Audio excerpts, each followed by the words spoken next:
Let's try different olives. I have 12 olives here from different parts of the world, and honestly, I'm not a huge fan of olives, especially on my pizza, but I do like it in a red sauce pasta. First up, Palestinian. So this is a green olive. Okay, honestly, they all probably smell like an olive. It opens up your taste buds on the side of your mouth. But the Palestinian one is giving me a bit of a sweet vibe to it. So it's still very strong, but there's a hint of sweetness too. Lebanese, and they have black and green ones. Oh, that's really different. Okay, this one isn't as strong. It's kind of giving me a hint of chocolate. And let me try the green ones. Okay, the green one's kind of reminding me of anchovies. It's almost a bit fishy, but in a good way. Greek. This is a big boy. And they also have it in black too.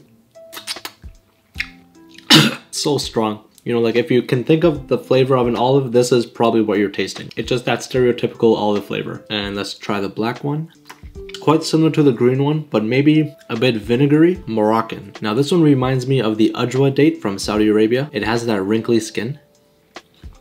A really different flavor, but the first thing that comes to mind is shoe leather. Okay, so if you're going to a leather shoe store and you smell that leather, that's basically what this tastes like. It's like an old rundown leather shop with a hint of olive. Spanish. This is so tiny. Oh, that reminds me of grapevines. It's a little bit sour, a little bit tart. It's not a heavy olive flavor. I dig it. Portuguese. I don't even taste anything. Okay, this one barely has a taste. It's almost like the taste of a really light olive oil. You know, it's so subtle. Syrian, and they have it in black and green. I don't know, the first thing that comes to mind is an expired olive. Yeah, this one tastes kind of similar to the Greek one, but just not as pungent. Let's try the green one.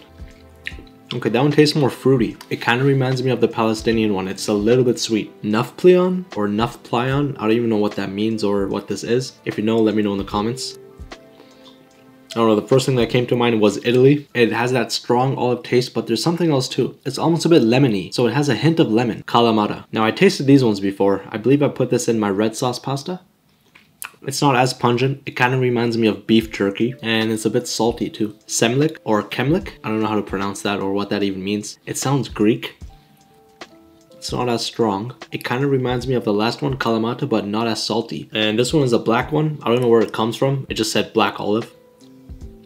I think this might be the typical black ones you get, but I'm surprised it doesn't really taste that strong. It's a bit mellow. I don't think these are the ones that you put on pizza, are they? Because if they are, like, it tastes fine. I don't know why I'm hating it on pizza though. And the last one is green. Again, I don't know where it's from. Okay, that's the one you put on pizza. It's so strong.